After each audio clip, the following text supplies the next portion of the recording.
Mic check 1 2 1 2. All right, y'all.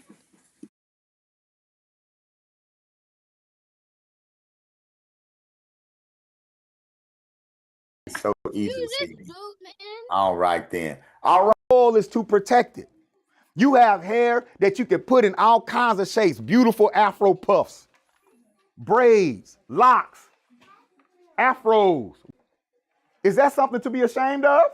Now that's something to be what? Proud of. So when we say you black and beautiful, are we playing any games? No, I'm telling you that cause it's true. The Uhuru Academy overall is an amazing school from the teachers to the students. It's a place where kids can build their confidence and learn how to write, read, type, all of that good stuff. We learn our history here. We honor our ancestors, so we learn about who we are and where we come from, and I really enjoy this about this school. And like everybody's pretty much saying, it's a safe space, and we can always be able to feel like we can open up to our classmates and our teachers. So that's what I love. I love the environment and that they promote not being afraid to ask for help. Something positive about the Uhuru Academy is this is a safe space, and you can be able to say whatever you want to say without being embarrassed. Just like how Imani said, I've been able to sometimes I can be shy talking around people, but y'all have taught me not to be shy and everything. This is a very good school. The part that I love about this is when we do ancestor reverence and African history. I think this is the greatest school I've ever went to because you teach me about my history, and at the other schools they never taught me one thing about my history. They just taught, the only black people they talked about at my other schools were like Carter G. Woodson, Martin Luther King, and I think that's it. So you guys helped me learn my true history. Hi, my name is Ama Kamban. I am an Uhuru Academy graduate, and the thing I love most about Uhuru Academy is how African-centered it is, of course, but also how loving it is here. The teachers really care for you. The students are so warm and welcoming, and they just really, make sure that you're moving in the right path.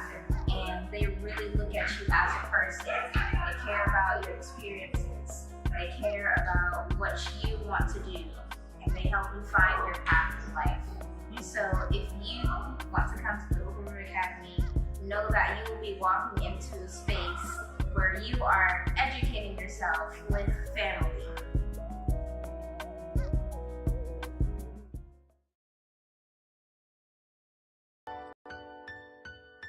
All right, cool. All right, so I'm here with Miss Venetia Y. Manning, right? And peace, Queen. Peace, King. All right.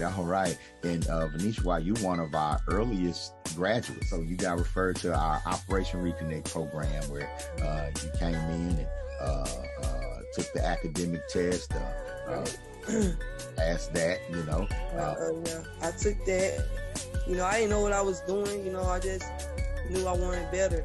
If I needed help, I got help. If I wanted it, I went and got it. It's all about what you want. That's right. And so once you achieved that, once you earned your diploma through our program, what did you do next? The Rural Academy didn't leave me in the blind because I didn't know what I wanted to do next. But he just said Tarrant County College. I didn't know nothing about TCC. I didn't know nothing about college because that wasn't in my plan. I didn't have no plan. But they didn't leave me straight. They didn't just give me a diploma. It was like, here you go. They introduced me to a whole nother level of living. It brightened my horizon.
Yeah, it's still a lot of debate about who we are. Cats arguing we ain't African, we ain't black, we ain't this, we ain't that. Man, truth is we all of that. Cause all of that come from us, you know what I'm saying? It's all about where you gon' fit in. Yeah. Yo, what's your name? You an African, an American, or an Israelite? Black or more, Muhammad or a provocateur, what the business like? Malcolm X, my enemies, Chief Turner, Dr. King, keep a burner, you repeat. Look at me, who you see, I'm garbage. When I rap a bar, every line is a blacker star. I'm masterful cause I understand who these crackers are. Nat Turner's my avatar, my attitude so desolate. I'm a mocking dog, these motherfuckers. Dr. Cotton, these Europeans, know what I mean? I'm Farrakhan, never will I run. Robert Williams, nigga with a gun. George and Jonathan Jackson, Dr. Yosef Ben, Yakanan. Show and prove like Dr. Clark. I'm a goon cause I got the heart. I'm Dubois cause I'm hella smart. I'm Denzel cause I got the part. I'm Bianchi, Sutton Kufu, Mansa Musa, Shaka Zulu. I'm with Mia, I'm with Tulu. If I was Jesus, what would you do? I'm a Negro and I'm colored. I'm your nigga and your brother. Yeah, I kill you, but I love you. Accept your own and reject the other. What's your name? What's your name? And why don't you now know what your name was then? Where did it go? Where did you lose it? Who took it? And how did he take it? What tongue did you speak? How did the man take your tongue? Where is your history? How did the man wipe out your history? How did the man, what did the man do to make you as dumb? What's your name? It's the Chigaboo, it's the Porsche Monkey, it's the Sambo, it's the Oreo, maybe Revolution is just too much for the handle. I ain't carry no scandal, I ain't scary, got ammo. Harry up with a candle, time to pick up the mantle. I'm a son to Wop and Queen of Zinga, Nefertiti and Queen Amina, Hatshepsut and the Queen of Sheba. She thinks she God, please believe her. Name is Osada, great escape. Angela Davis, feet state. Winnie Mandela, refuse to break. I'm animate, refuse to hate. I see straight through cause I'm late today. Miss Fanny Lou, I got things to say. Miss Shirley Chisholm, I paved the way. The homie queen came to slay. Better Shabazz, I mean my Malcolm. Black love is the only outcome. I won't stop until y'all have some. I might say this shit gon' happen. I'm on shrink, I'm blessed altar. I'm Nivea, I bless Walter. I'm Olakuna, I drive my daughter. I'm Oya, I cannot falter. I'm the one to give birth to stars. Masterful, how I work these bars. Series B to the earth to Mars. KOS, reversal stars. Show now. Your name. And why don't you now know what your name was then? Where did it go? Where did you lose it? Who took it? And how did he take it? What tongue did you speak? How did the man take your tongue? Where is your history? How did the man wipe out your history? How did the man, what did the man do to make you as dumb as you are right now?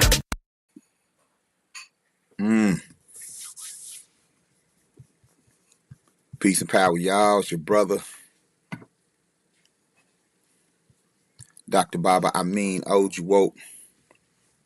And this is the build. All right. This is the build. Man. Walking in gratitude. Honored to be here. Humbled at being here. You know, you sit and you think about all the things that you've done, that you've experienced. You think about your victories and you think about your defeats, your L's. We all take L's. I like for my L's to be lessons, but I still take L's, right? Sometimes you're not satisfied with what you've done. You're not satisfied with your progress, right?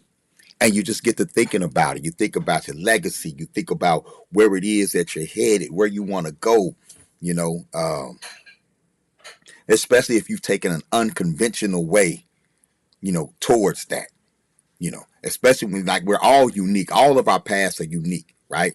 But especially when you take an unconventional way, a way that's kind of off the beaten path to get somewhere, a way that's spiritually led.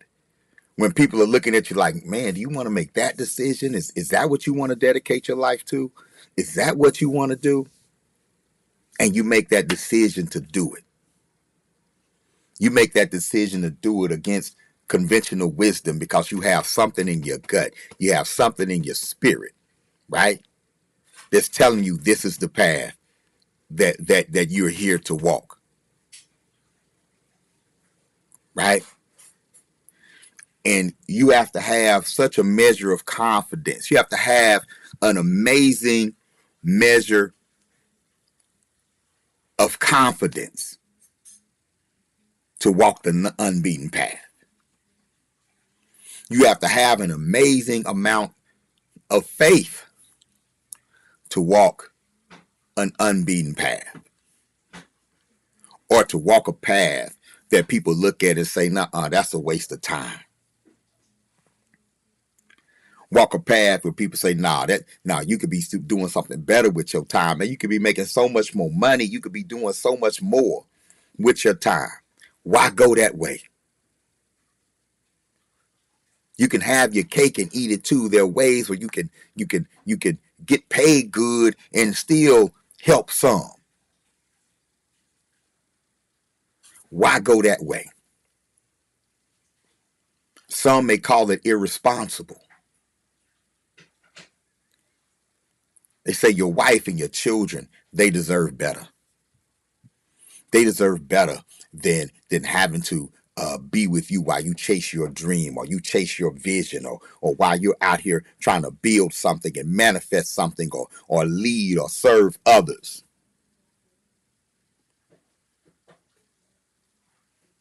Some would say that's irresponsible. Once you have a child, you put your hand, it's all about your child, and you get out here and you work and you bring home a big paycheck and take care of your family and put all this other stuff to bed. There are people who say that. They not wrong. But some of us are just destined to walk the unbeaten path. And when you're destined to walk that path, you have to be disciplined. You have to learn how to discern.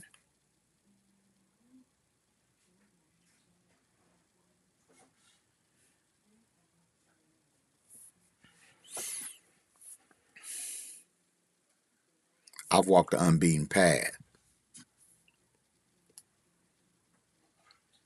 when a lot of my peers were in the streets or pursuing their professions, right? And there's no criticism of or judgment of any of them. I have some great friends that I grew up with, man, some great brothers and sisters that I grew up with and grew up around and went to school with, that went on to do great things that I really admire.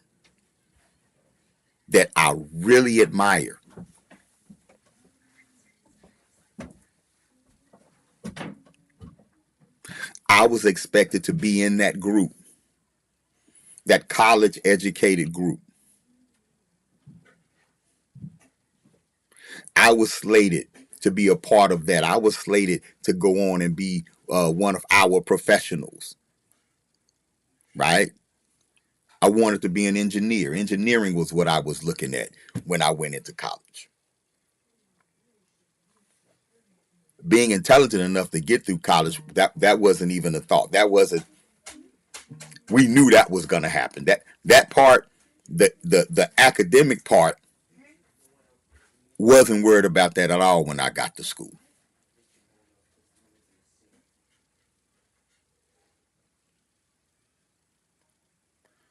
But I messed around. Which one of those pills in the Matrix? Which one of those pills in the Matrix is the one that gives you knowledge? I took the knowledge pill. I messed around and took the blue pill.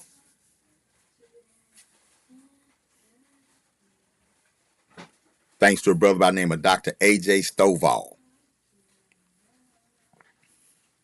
And thanks to the work of Dr. Maulana Karenga. The Intro to Black Studies was the first Black Studies textbook that I ever had.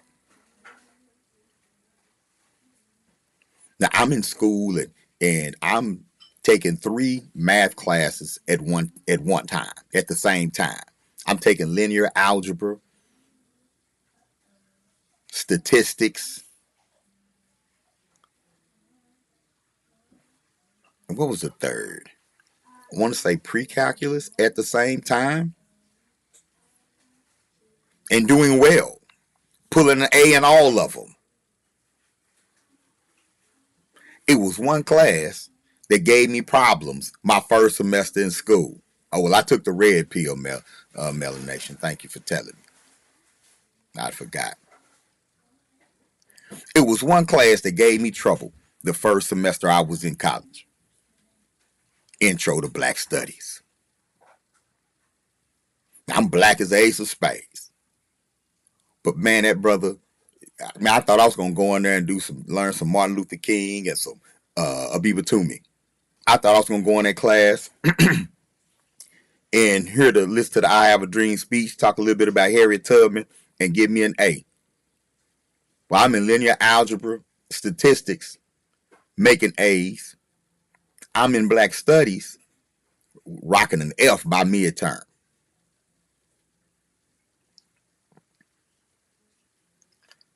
Because this brother's teaching. He got us reading books. The first book he assigned to us was The Miseducation of the Negro. Man, King Hercules, I loved linear algebra when I was in it. And I ain't done no linear algebra in a while, but I loved it. I love linear algebra. I love statistics. I have a passion for math. But I couldn't pass a class about myself, about my history, about our story. I wasn't passionate about that. But then my teacher, our professor, he assigned Miseducation of the Negro by Carter G. Woodson. This book was written in 1933. This was around 1991.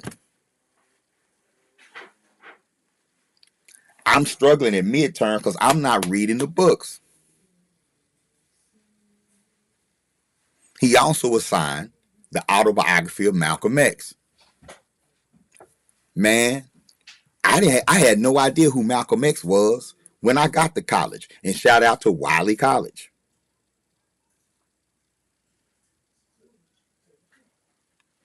But I was assigned the autobiography of Malcolm X. How come nobody in my elementary school, junior high, or high school ever mentioned Malcolm X to me? Right?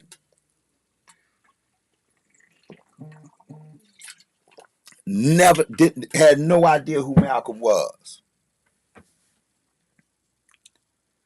But he assigned Miseducation of the Negro and the autobiography of Malcolm X.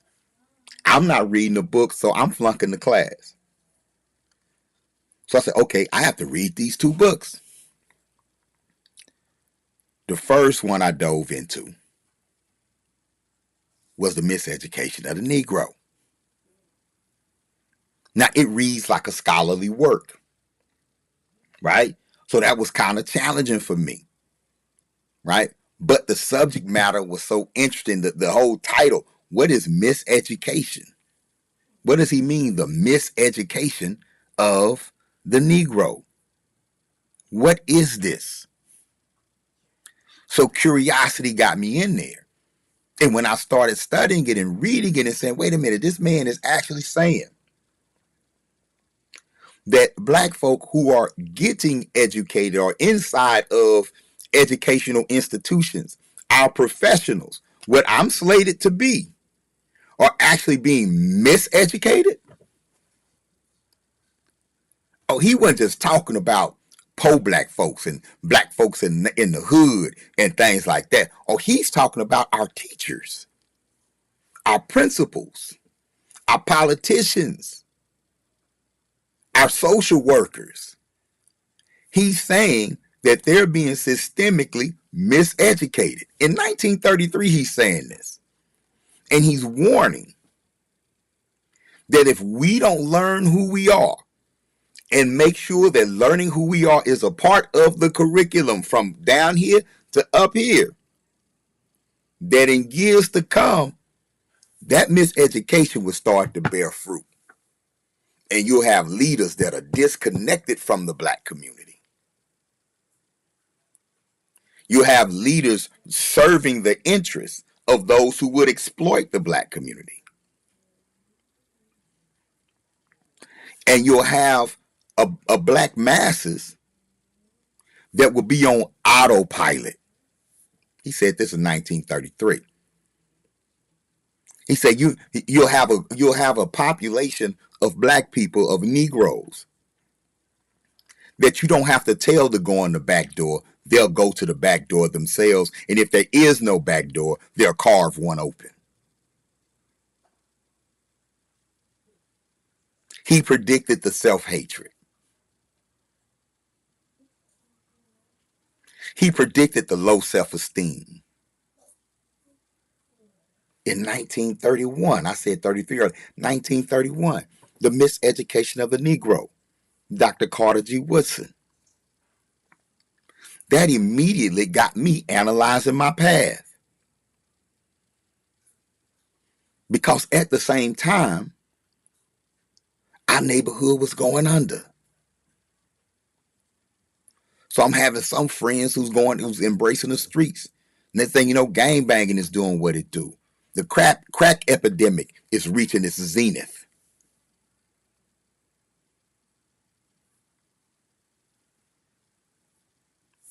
And I was supposed to get out. I was slated to get out. Many will say I should have just got out. Who asked you to come back? But once I read The Miseducation of the Negro, I decided to myself, I don't want to be miseducated. Now, I knew I could still go on and be an engineer and still be, aware and be a great engineer to give back. But it was also a sense of urgency in the situation that was gnawing at my soul.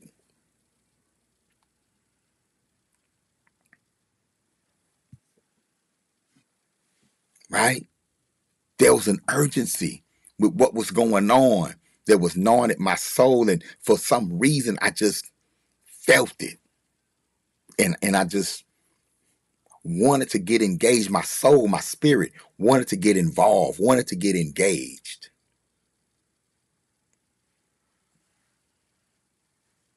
It was like breathing. It was like, I know I'm going to be a part of this. I know I want to be a part of the re-education.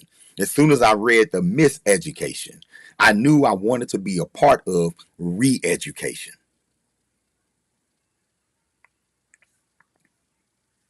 I even started my first little organization called SOUL, Students Organized for Unity and Liberation, at Wiley College. It was pretty much just me and my girlfriend, but it's still, I tried. But then I had an opportunity to speak at the end of the year celebration. And I was given a topic to talk about. But after reading Miseducation of the Negro, after reading the autobiography of Malcolm X, which transformed me, Miseducation focused me. The autobiography of Malcolm X transformed me. When I read about Nana Malcolm's transformation, El-Haj Malik El-Shabazz, when I studied his transformation, I was inspired.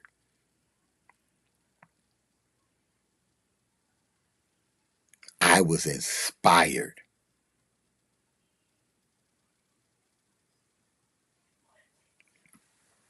I said, I'm forever transformed. Because here is this man who was, by every standard I was taught, uneducated.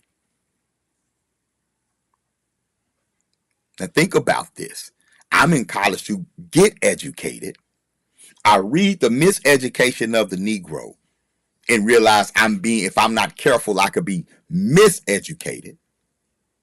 Then I read a book about a man who I feel, especially at that time, was one of the most intelligent human beings to walk the earth, one of the most effective and impactful human beings to walk the planet. And technically, he was uneducated.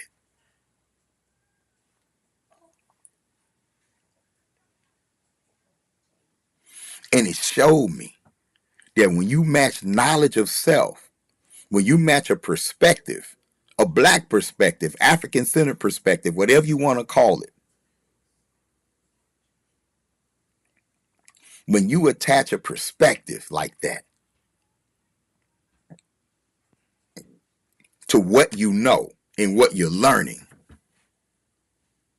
man, you hard to deal with. Because Malcolm was hard to deal with.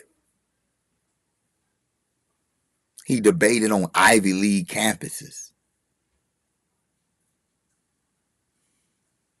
From being a he left the school system after sixth grade. He left the school system after sixth grade. Went out there and lived life. Stumbled. Ended up being incarcerated.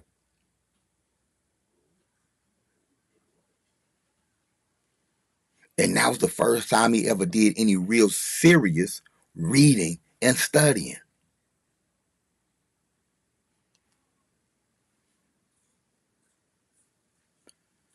He was blessed to have a village that didn't forget about him. His siblings were sending him literature. Think about this. He spent years in the streets. He would come back and forth from Boston to New York. He'll have his zoot suit on in front of family. And I'm sure they was trying to convince him during those times to change his life around.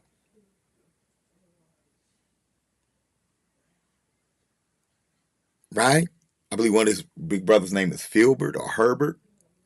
Filbert. They were already beginning to study the teachings of the most honorable Elijah Muhammad. I'm sure they was trying to help Malcolm to that while he was in the free. Right? But then when the universe sat him down, they didn't give up on him. They didn't say, see, he where he need to be. They said, oh, he thinking now. He's sitting still now. He ain't got that dope in him now. He ain't got all those distractions around him now.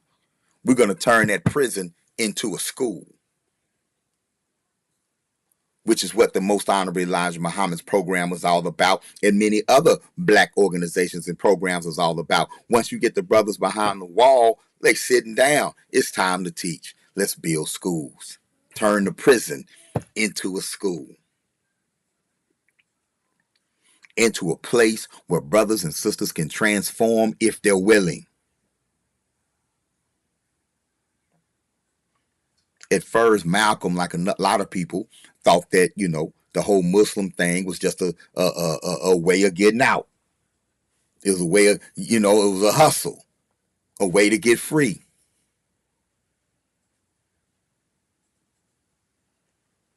But he messed around and let it hit him. He messed around and let the message touch him.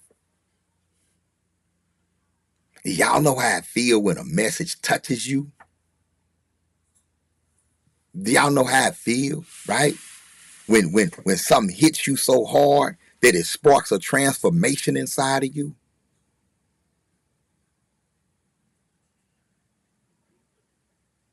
I know you do, because all of us go through it. Sometimes the transformation is for the better. Sometimes the transformation is for the worse. But man, sometimes it's a mixture. But when something taps into the part of you that says you want to be a better person, and you're not gonna waver on that, you're gonna go forward with every fiber of your being. When something taps into you like that, ain't no feeling like it. So imagine getting that feeling in prison.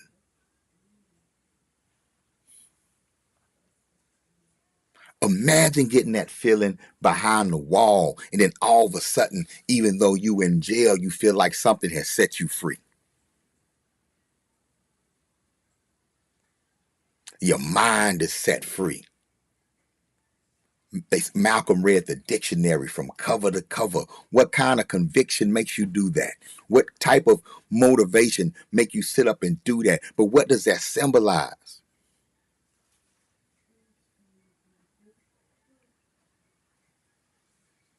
See, it symbolizes that intelligence is always there. It's there. But you have to build an environment that'll bring it out. Everybody, and everybody don't need prison. I ain't telling everybody to go to the penitentiary, right? But a boarding school, right? It's not a prison because you can go home, but it's kind of like the same format. Whereas the students are there, whereas the environment is built to minimize distractions. Some of y'all send your athletes to the prep schools, and you know the prep school is going to be all about that sport.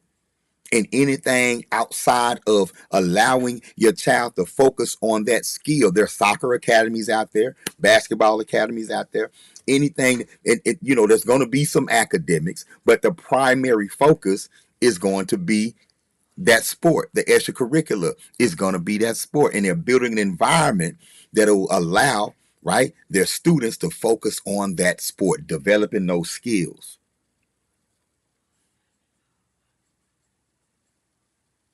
So Malcolm's story shows you that when you strip away the distractions and you build an environment, right, that's conducive to learning, and his environment it wasn't at first. It became conducive for learning because he found the right people. And the people outside didn't forget about him. Right? Like rest in power to the great Mutulu Shakur, who while he was in prison as a political prisoner, ran a school. He was a walking university. And there are several brothers who have been behind the walls, right? Who have who got to interact with Nana Mutulu and others. And it transformed them and set their minds free. So those brothers and sisters have there's always been brothers and sisters behind the wall that represented that and forged learning environments that were conducive to learning, even in the midst of being in prison. When you think about it, those people are owed a tremendous amount of respect.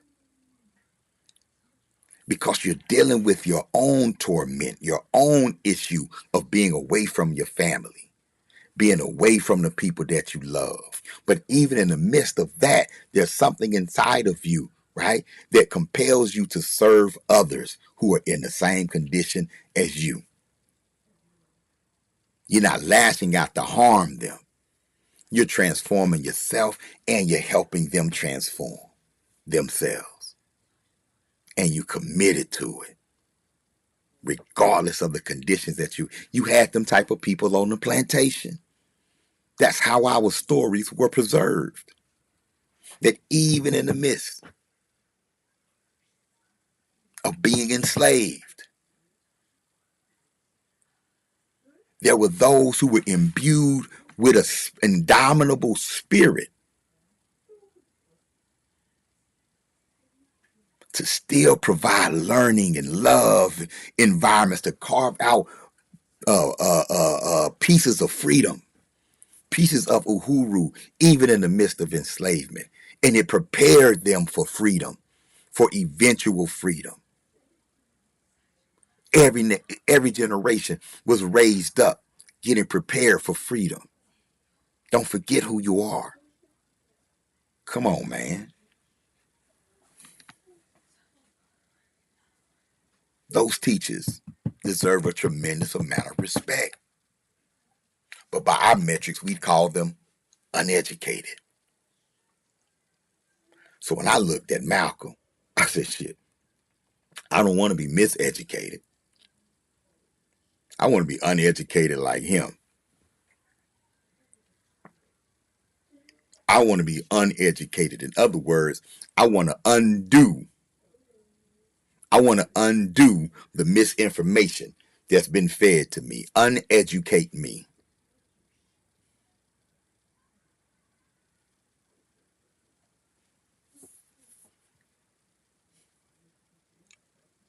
Uneducate me so I can go and pull out the greatness that's already in me. I can pull out the purpose, the destiny that's already in me. I want to be uneducated like Malcolm was uneducated.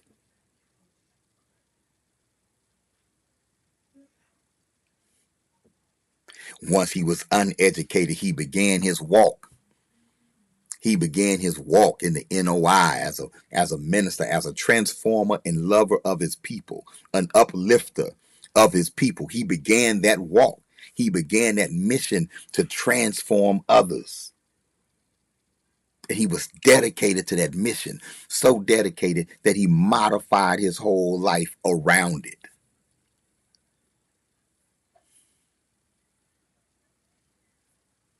And he went on that mission.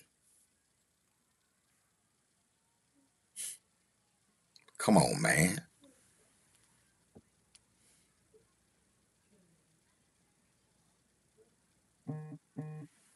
You don't think people told him to slow down? People told him, no, you don't want to go that route. What are you doing? That boy done went crazy. That boy done went crazy. Oh, he got a new hustle. But it wasn't no hustle. He was up praying at 5 a.m. every morning. He was following the dietary plan, how to eat to live. He's detoxified his body to keep his mind clear. And he was active. He got out there and got active.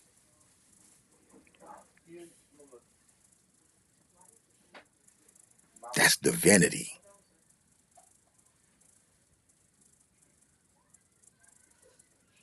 That's not happenstance. That's not luck. That's not the product of a college. That's a product of spirit. When I saw that, I found me. I'm a product of spirit.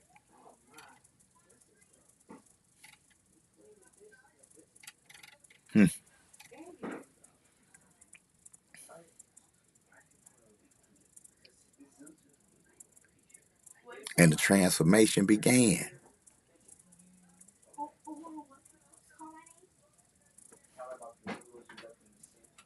God bless my beautiful mother, who was supportive beyond belief, even when she didn't quite get it. Ain't nothing new under the sun. She knew without, she oh, you ain't eat no pork. You want to be one of them Muslims. But she respected it. My brother, man. My brother Darren was like, boy, okay, all of a sudden you don't like no pork chops. Okay. But they respected it because I went for it. I'm like, nah, man, I got to turn this thing around. I want to be a part of the solution. I found my calling. I left school.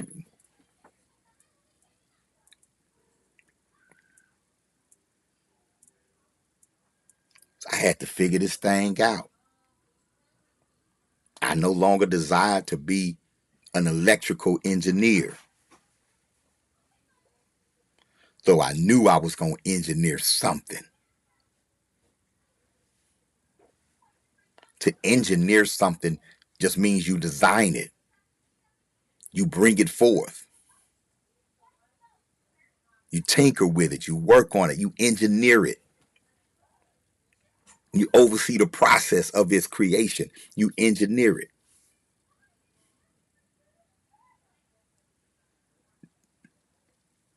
Most Honorable Elijah Muhammad engineered soldiers. He designed them. Malcolm was a product of that engineering. Minister Farrakhan's a product of that engineering.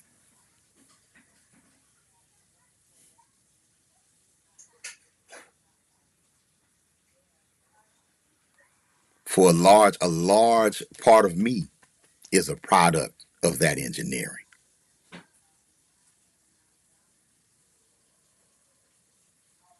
Man.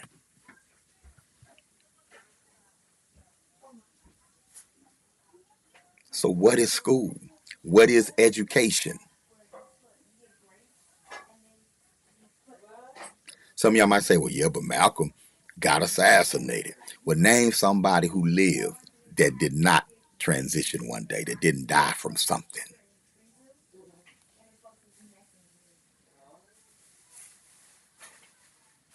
He understood the risks.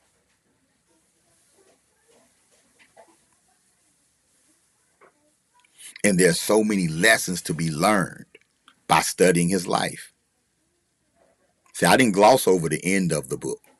I didn't gloss over the assassination. I didn't romanticize the work and then look at the all possible consequences of the work.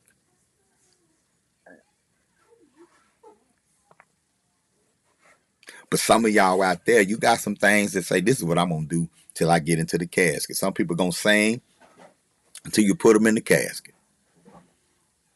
Some people work so hard that when they do stop, when their body calls them to stop working, they pass on. They transition as if I'm done here.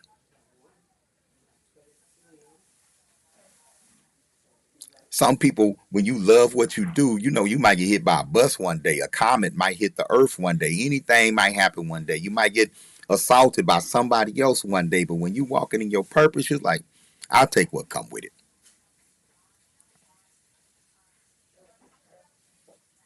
I've been blessed to walk in my purpose for over 30 years. For 30 years. And it's been a beautiful walk.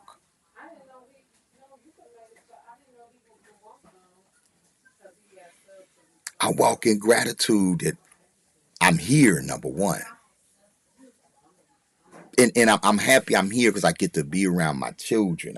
I'm happy I'm here because I get to have great friends like Baba Rutaski, Aku Abba. I'm glad that I'm here because I get to pour into and teach powerful young educators like Miss Paris Witness Charnel. So I walk in gratitude that I'm here. And I try to make the most out of each day, not out of a sense of urgency, not out of a sense of I gotta hurry up, but just out of a sense of gratitude. I have it, I might as well use it. And since I'm gonna use it, I might as well use it walking in my purpose. And if I can go to bed at night saying, man, I walked in my purpose today, that's my I. If I can go to bed at night and say, man, I treated myself just as good as I treated others, that's my I. And that's where I slip. Because I'll roll over and start walking.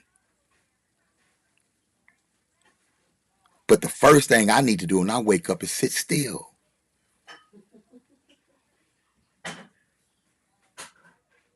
And take care of me. Greetings, Anthony Williams. I can't want to serve so much that I just jump up and go at it. No. You have to serve self. You have to love you for what you're doing.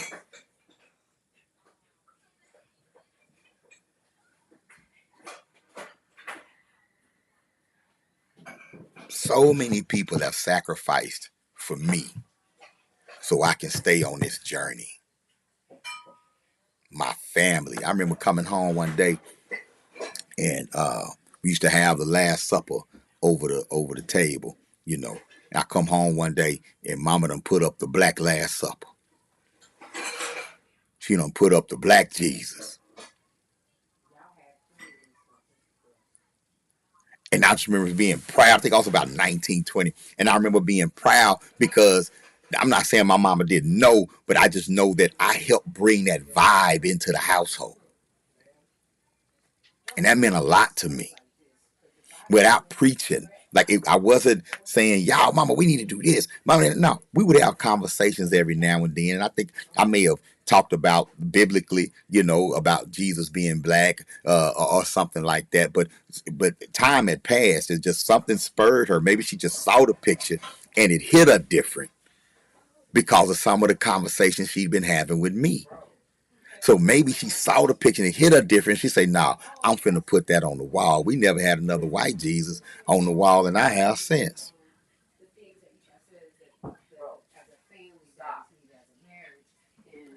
Right? I know some of y'all super deep, like, well, you know, you just painting Jesus black, it's still the same thing. Whatever, no. You don't understand the impact, the powerful impact that worshiping a God that looks like your oppressor has on your psychology. You don't understand the impact.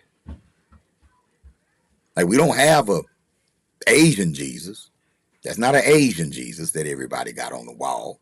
Because then you can say, okay, Jesus Asian. All right, cool. You know what I'm saying? It is what it is because we don't have a real history, right? Us over here of Asians brutalizing us, enslaving us, murdering us. So maybe an Asian Jesus won't hit that hard, right? You don't gotta know that's not an Arab Jesus. That's even though the Arabs did their thing on the other side with Islam, with the Quran, right? That's a European Jesus that looks just like the European Americans that enacted laws to hold us back, that legalized our trafficking for over 300 years. They owned everything in the psyche of our people, even God.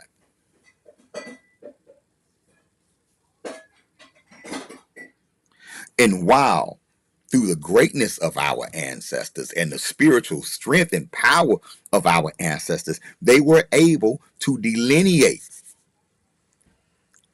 and in a lot of ways Africanize the Christianity that was handed to them and shape it into something that kept us sane in the midst of oppression. We eased a lot of African elements in there. Even while we were painting the deity white, we eased a lot of African elements in there that helped offset that.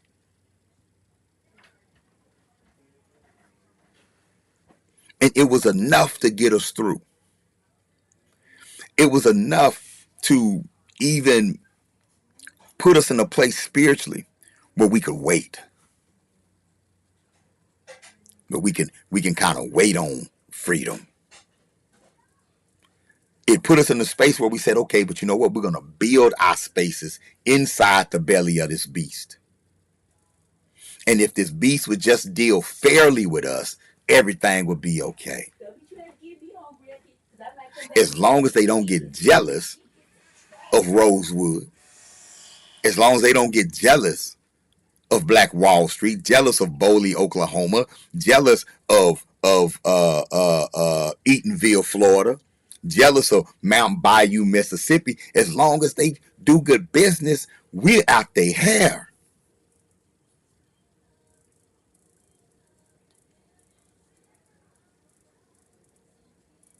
We will be the image that America wants us to be out front. Because it's just an image. And every man, every woman know it's just an image. If one thing Black people understood about European Americans If there's one thing that African Americans understood about European Americans, it was that piety was a front.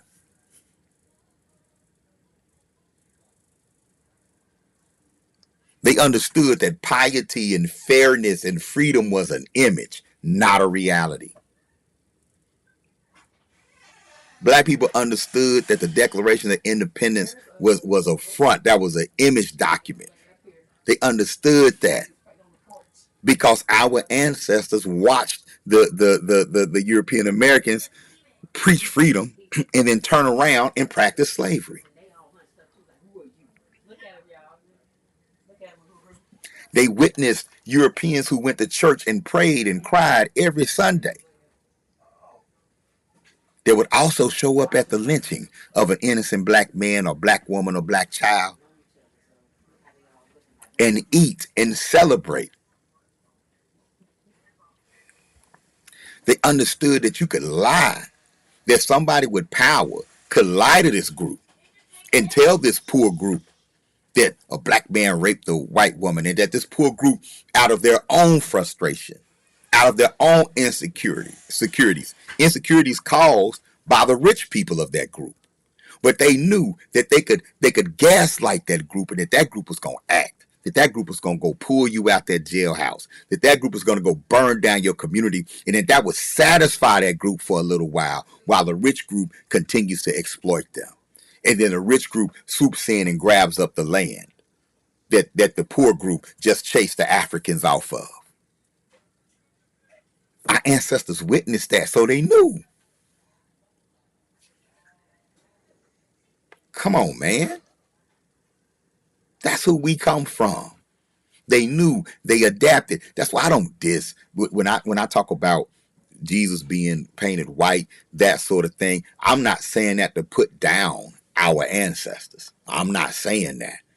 I'm not saying that to judge them. I'm not saying that to call them ignorant or anything like that, or dumb. I'm not saying that at all. To call them sellouts. I'm not saying that at all. They were brilliant. They were brilliant. They figured out how to live next door to a murderer. Every town didn't get burnt down. But they knew that they were in a war every day, a cultural war, a spiritual war. Every day it was a battle to keep those towns, to keep those communities together, to keep their families together, to survive, to work. But they also knew if you were willing to put in the work, you could get some things done. You couldn't let fear stop you.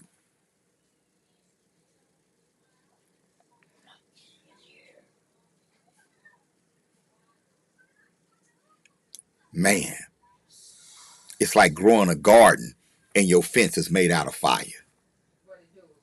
Fire is on the border on all sides. And you never know when that fire gonna spread, when that border gonna come in. You just doing your best to work hard enough to protect it. And having faith enough to say eventually everything gonna be okay. Eventually they gonna realize, you know what I'm saying, that I'm not their enemy and everything is gonna be okay. You can't fault them for that.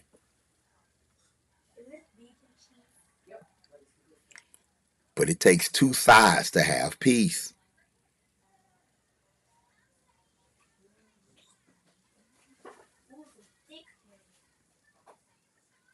By 1910, slavery ended in 1865. By 1910, black people owned almost 20 million acres of farmable land in the United States. By 1910, that generation figured something out.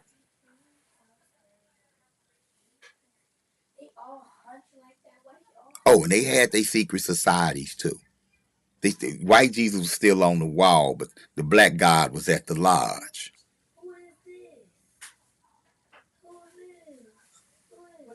In the turn of the 20th century, the early 1900s, you start getting people like Arturo Schomburg.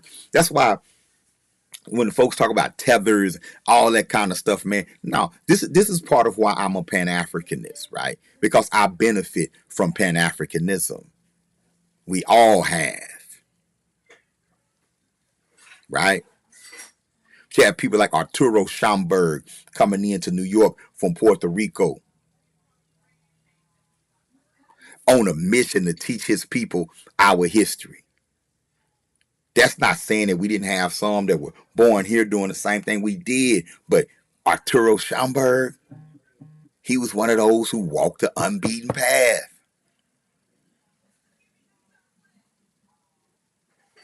He was one of those who said, "No, I know I look crazy doing this, but I can't. I have to do it."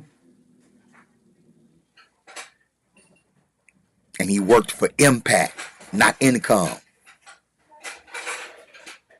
Founded the Schomburg Library. That's still open. I went and studied there for my birthday back in 2021. Shout out to Baba Bomani Ajamu, who went with me. I always wanted to just go into the Schomburg Library and do some research and to read. And I went in there and I researched African-centered education and read articles and just sat in there. But sitting in there, it wasn't even that I was reading. It was feeling the spirit of all the ancestors that had gone through there before me.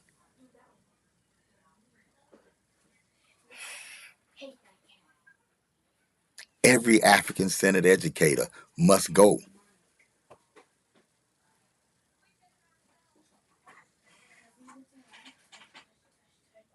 Everyone must go and visit the Schomburg Center, the Schomburg Library. But sit in there and try to just meditate on what it was and how it became what it is. Powerful, powerful experience. You get your Arturo Schomburgs, you get your J.A. Rogers. I hope y'all taking notes. Joel Augustus Rogers. Look him up. Sex and Race, Volume 1 and 2. Look it up. Africa's Gift to America. Look at in the midst of Jim Crow, they bringing this. We got YouTubes. We got all kind of stuff to bring knowledge. And you know, a lot of people do. A lot of people sit at home and wear a crown and try to talk how deep they are. And, you know, I got 6 steps to help you get you rich. I'm going to tell you 3. But if you want all 6, come to the webinar. But what you need to do is order this anointed oil that I have. Yeah. What you really need to do is buy the cream, buy the all kind of people. Anybody can have a platform today. But think about being a black man in 1915, America, and building a platform based on black pride. I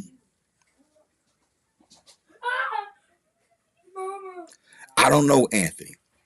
Anthony says people choose to be ignorant. There's no excuse now. Well, the only thing I'll say to that is there's just as much misinformation out there as it is good information. So we live in a double-edged sword now. Because yes, truth is out there, but there's some really cool looking lies out there too. It's some amazing lies out there. Right? And so many people, we're getting soundbite educations now. We're scrolling and we'll see a video. Right? We're scrolling and we'll see a video. A 2-minute video, a minute and 30-second video, and come away from it feeling like we understand everything that's going on.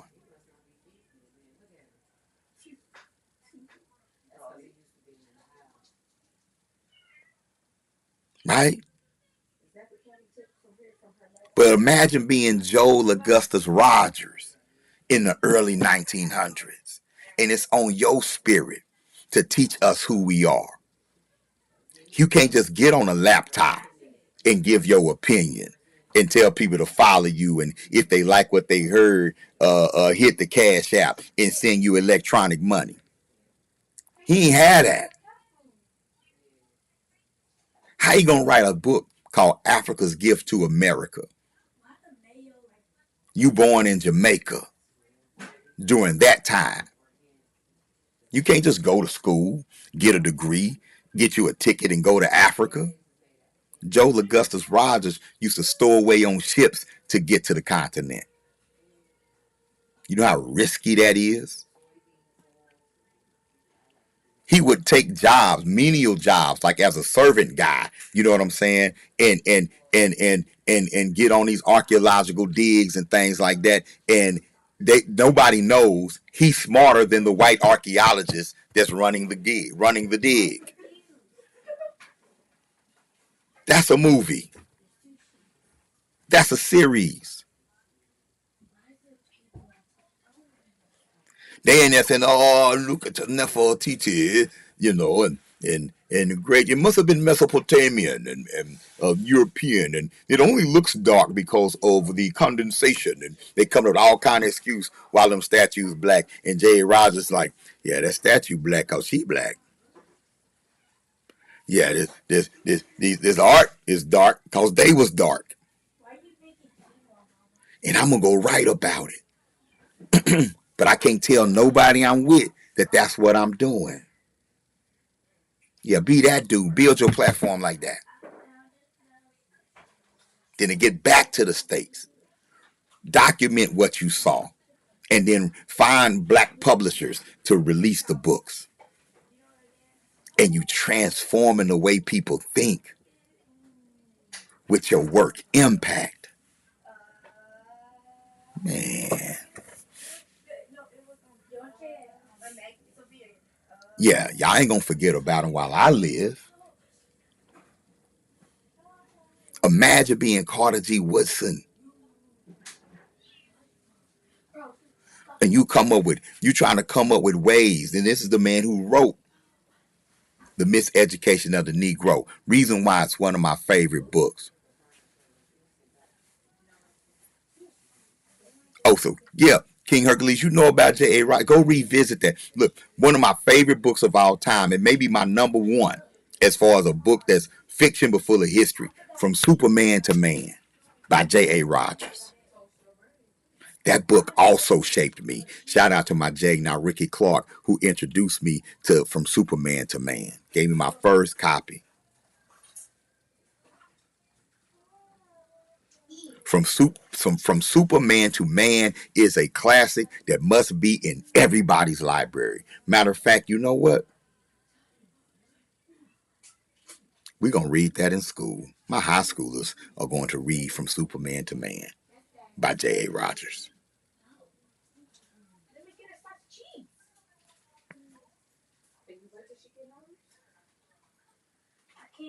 It illustrates the power of education, the power of intelligence, the power of reading and understanding what's going on around you to the point to where you can explain it.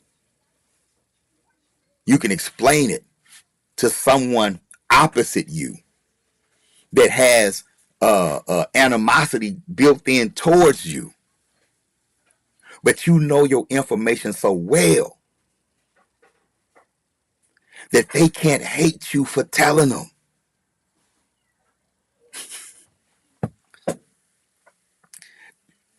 This white man is vexed throughout the whole book because he's talking to a black Pullman porter about race and life and history. And the black Pullman porter is giving it to him while still being subservient at the same time. But he's not being subservient, though. He's really just being a man that's doing his job. But this customer is indulging him and asking him questions, and he's dropping history on this man in such a way where the man is more grateful than hateful. It's a masterclass. It's a masterclass in defending your position even when you're not in the position of power. Man, From Superman to Man. J.A. Rogers. I just feel like teaching for a little while tonight. I know I can just talk about the stuff that's in the news and get on here and argue with folks who talk about how misinformed people. Nah, I'd rather give you context.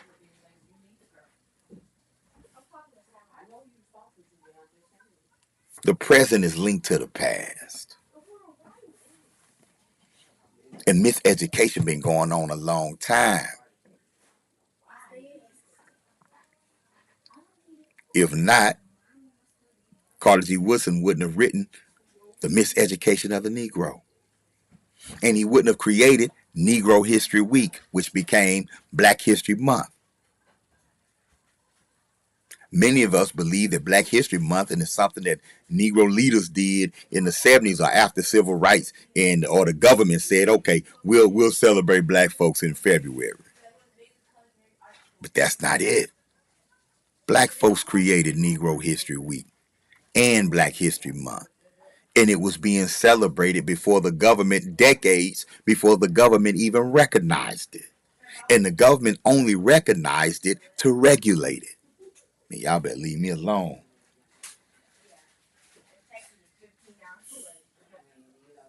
Just like Juneteenth, which I'm a proud celebrator of Juneteenth. Been celebrating Juneteenth my whole life. I'm proud and I walk in gratitude for being the board president of the South Carolina Juneteenth Freedom Fest. And I'm proud of the partnership that we've been able to forge with local government the past couple of years, well, throughout, because you can't do this without support from local government. You can't do it. And I walk in gratitude of those relationships. But just because we have this partnership, history teaches us that we have to preserve and maintain the cultural integrity of what we're celebrating, of Juneteenth. And just because we can do some things with partnering with our local leaders, right? That don't mean we can't continue to throw it. We're gonna throw it regardless. We're gonna celebrate it regardless, right?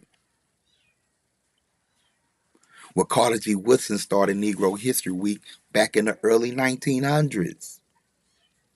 I think it was 1915, 16. Them 19 teens, man, was a heck of a time for black folk. Go study the 19 teens and see what black people were doing throughout the country. Go count the amount of people, black folks in government in the late 1800s and early 1900s and compare it to today. You'll be shocked.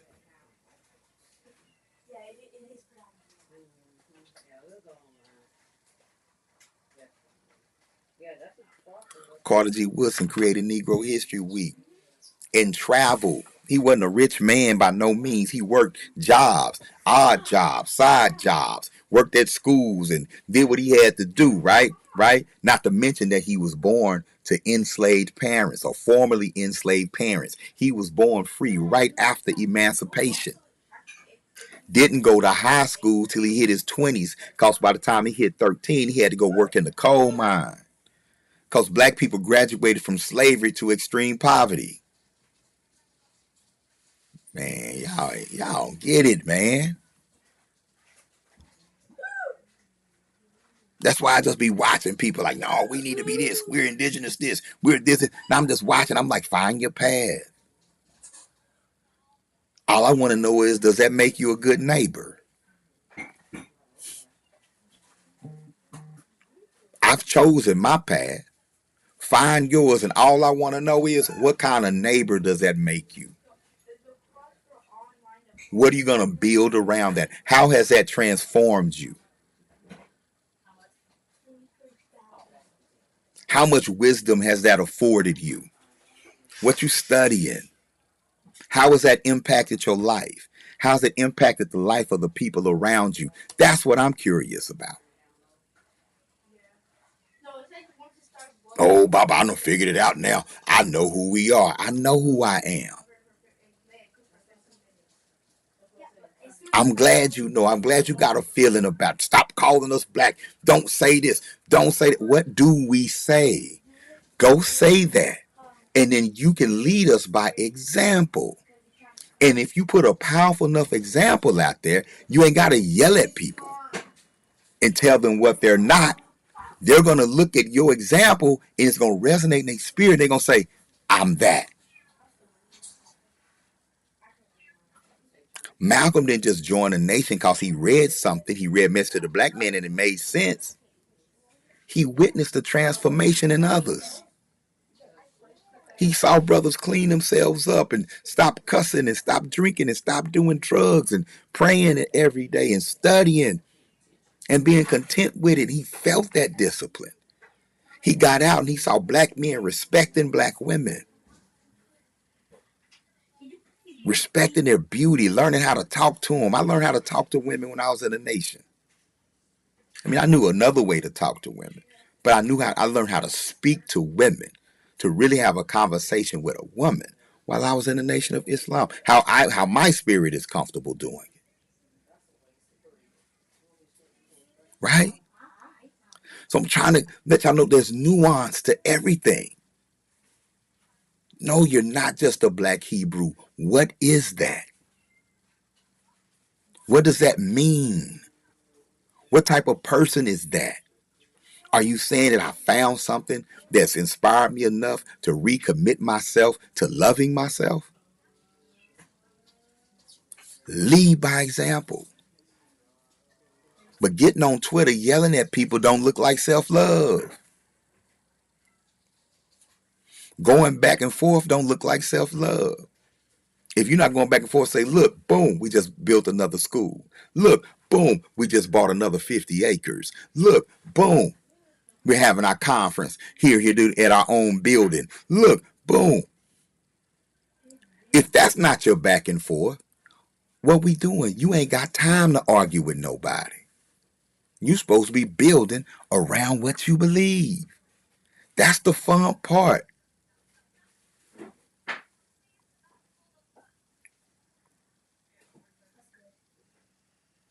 People say, Baba, why you don't post more? Why you don't stream more? I ain't got time. I don't want to. Not right now. I enjoy when I do it. But right now, I enjoy hanging out with my family more. I enjoy creating. Right now, of course, I have programs to run, programs to grow, but every now and then I get inspired.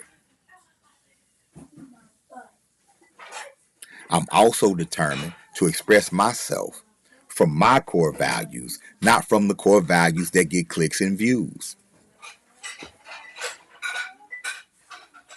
I'm not lured by the fool's gold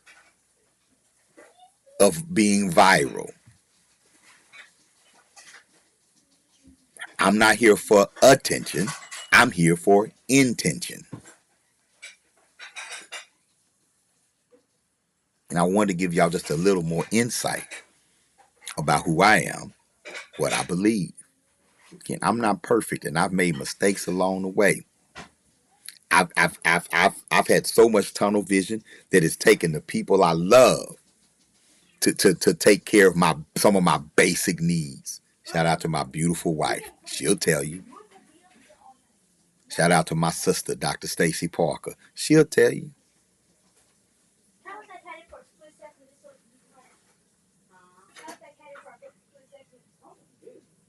But I'm here.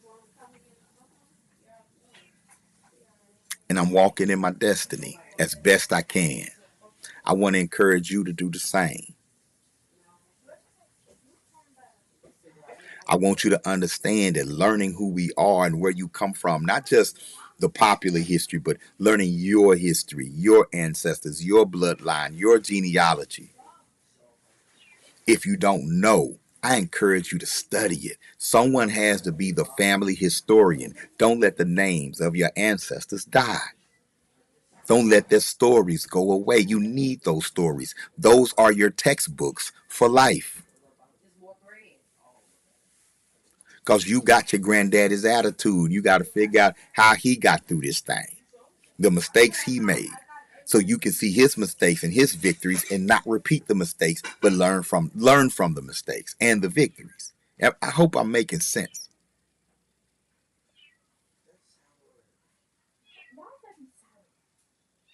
I pray you find your destiny in this life. And I know the world ain't all tulips and roses, but you might be the cure. Collectively, we might be the cure for what ails this planet.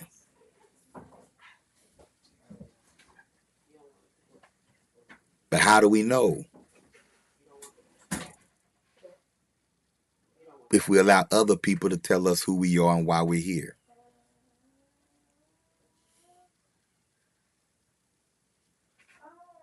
Too many young people believe that they're here to hurt somebody else. Too many young people believe that they must be here to hurt others, to hurt self, because they hurt. Too many lost minds out here that evil people with bad intent can mold and weaponize into blunt weapons and instruments of murder, instruments of death. Too many folk out here that know how to use your poverty against you.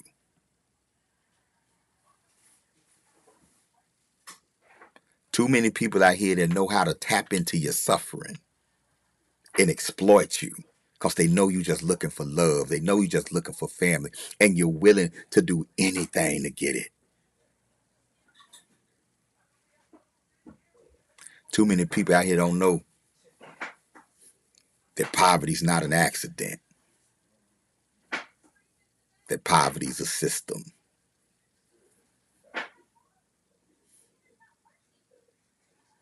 So we got work to do. I'm going to get out of here, y'all. I did an hour and 20 minutes. I am tripping. I got class in the morning, and I am determined, even though it's going to be freezing in the morning, I'm determined to go to the gym and put in at least 3 miles. That means I have to get up extra early because I got to get my prayer in. And once I get my prayer in, I got to go and I have to take care of myself. I ain't doing no more work tonight. But once I take care of myself in the morning, ain't nothing gonna stop me for the rest of the day. Nothing. Make sure you find your process. I appreciate your prayers. Pray that I get on the stick. Pray that I stay healthy. Pray that I do what I need to do to maximize my health so I can be here. All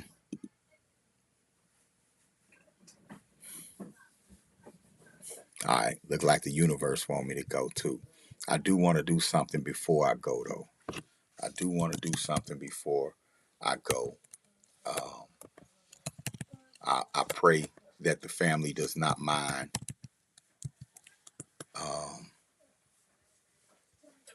Look like I'm being choppy right now. I pray that the audio comes through. But you can find this on my YouTube page. I think my internet is just acting up.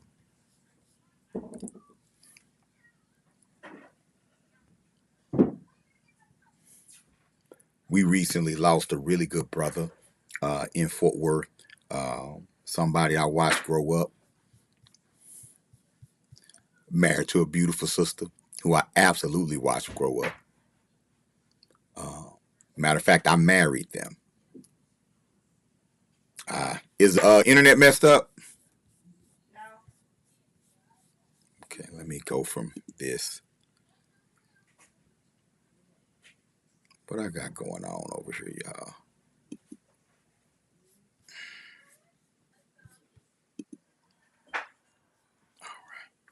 Let me go straight from the modem.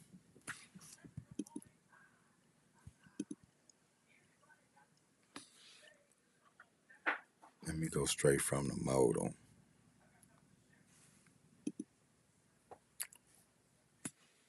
Let me turn off some of these think that's Photoshop messing with me. I forgot I had Photoshop open. All right. Look like we're coming back.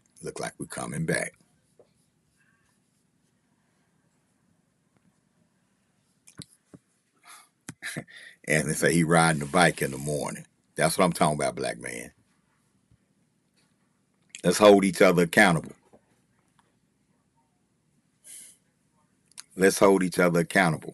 I need the village too. You know what I'm saying? But y'all hang on 1 second because I really want to share this. I think I done outworked my computer, man. I think I pushed her today. I pushed her too far today. And I got a nice Mac, like, you know what I'm saying? But I think I pushed her too far today, man. But that's to give y'all an idea of how much time I put in each day, you know, and the effort that I put in each day at what I do.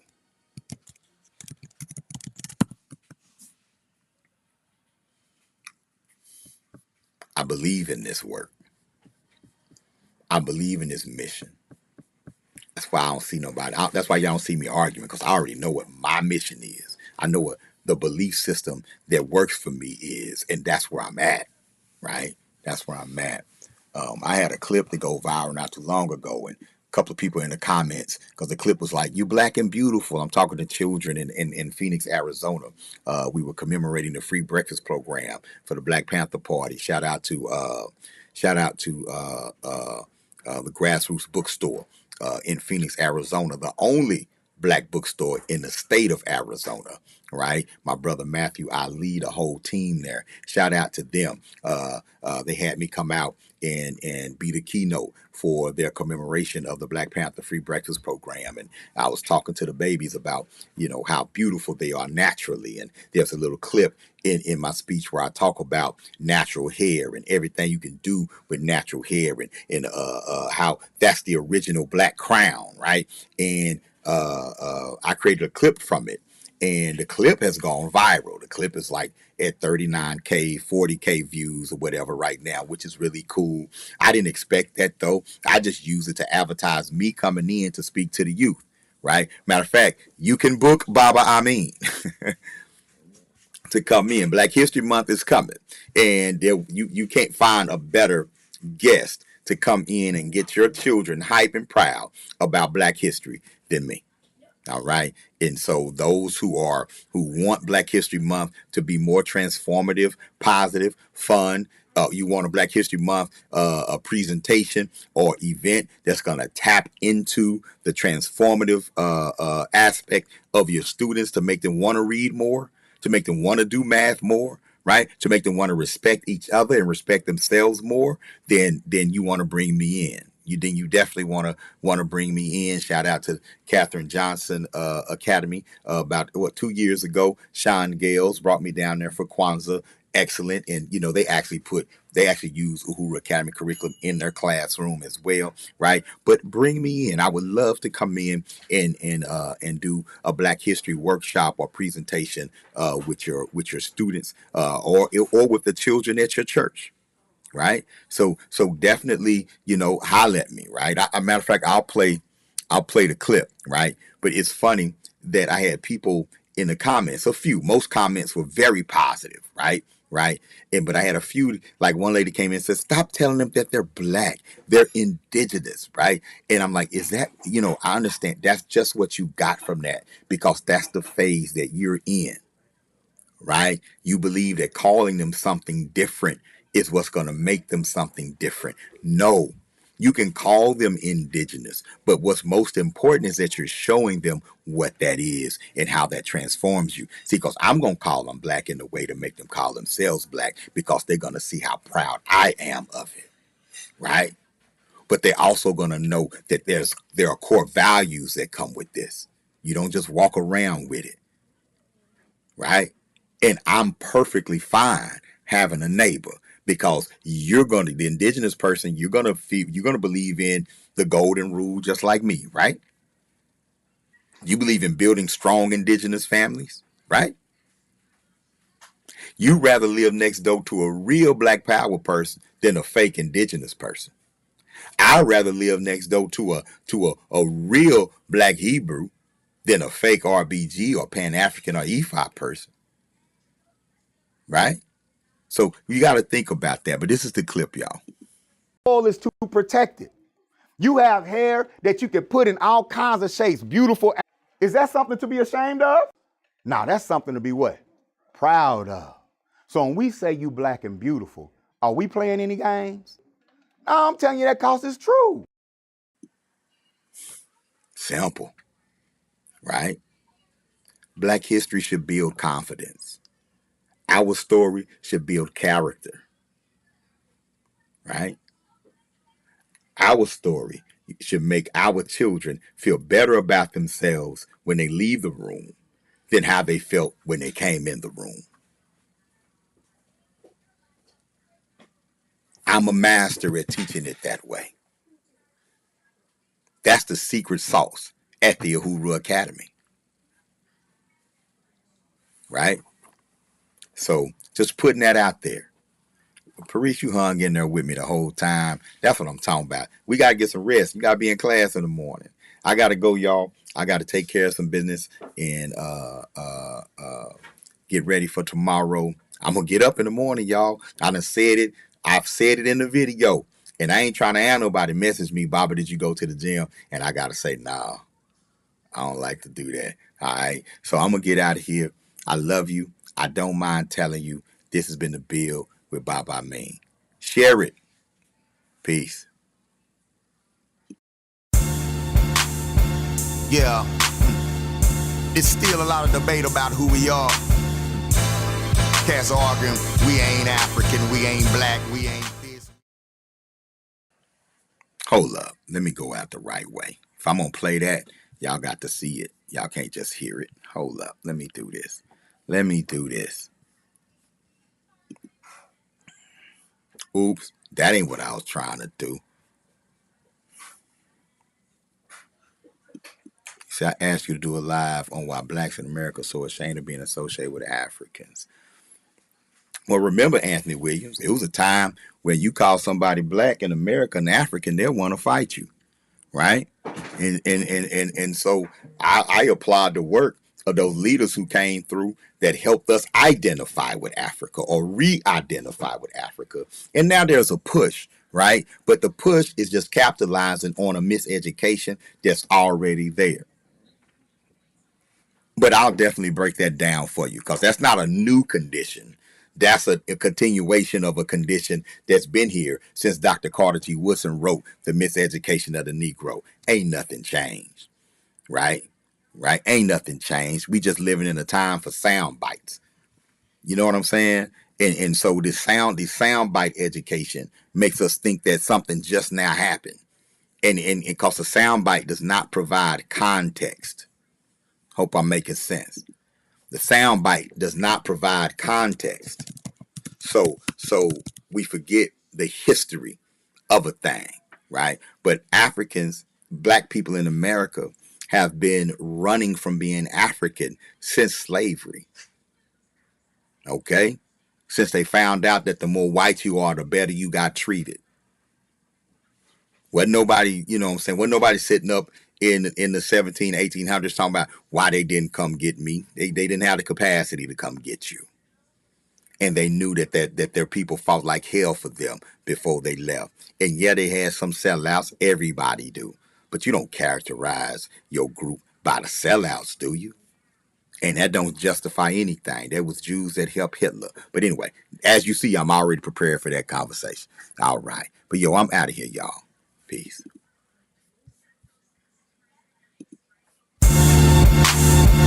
Yeah. It's still a lot of debate about who we are. Cats arguing we ain't African, we ain't Black, we ain't this, we ain't that. Man, truth is we all of that. Because all of that come from us, you know what I'm saying? It's all about where you gonna fit in. Yeah. Yo, what's your name? You an African, an American, or an Israelite? Black or more, Muhammad or a provocateur? What the business like? Be Malcolm X by any means. Chief Turner, Dr. King, keep a burner, you repeat. Look at me, who you see? I'm sorry when I rap a bar. Every line is a blacker star. I'm masterful cause I understand who these crackers are. Nat Turner's my avatar. My attitude so desolate. I'm a mocking dog.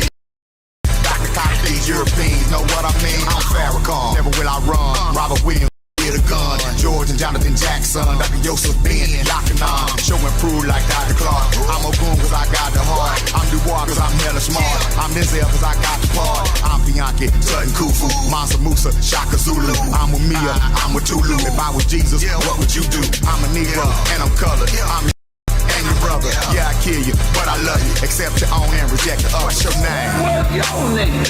And why don't you now know what your name was then? Where did it go? Where did you lose it? Who took it? And how did he take it? What tongue did you speak? How did the man take your tongue? Where's your history? How did the man wipe out your history? What did the man do to make you a tongue? What's your name? It's a Chigaboo, it's a torch monkey, it's a Sambo, it's an Oreo, maybe revolution is just too much for the handle. I ain't carrying no scandal, I ain't scary, got ammo. Harry Tubman with a candle, time to pick up the mantle. I'm a son to I and Queen of Zinga, Nefertiti and Queen of Mina, Hatshepsut and the Queen of Sheba. She thinks she God, please believe her. Name is Osada, great escape. Angela Davis, Pete State, Winnie Mandela, refuse to break. I'm anime, refuse to hate. I see straight through cause I'm late today. Miss Fannie Lou, I got things to say. Miss Shirley Chisholm, I paved the way. The homie queen came to slay. Better survive, I mean my Malcolm. Black love is the only outcome. I won't stop until y'all have some. I might set this gon' happen. I'm Oshun, come bless the altar. I'm Nivea, I bless Walter. I'm Olakuna, I drive my daughter. I'm Oya, I cannot falter. I'm the one to give birth to stars. Masterful, how I work these bars. Series B to the earth to Mars. KOS, reverse for stars. What's your name? What's your name? And why don't you now know what your name was then? Where did it go? Where did you lose it? Who took it? And how did he take it? What tongue did you speak? How did the man take your tongue? Where's your history? How did the man wipe out your history? What did the man do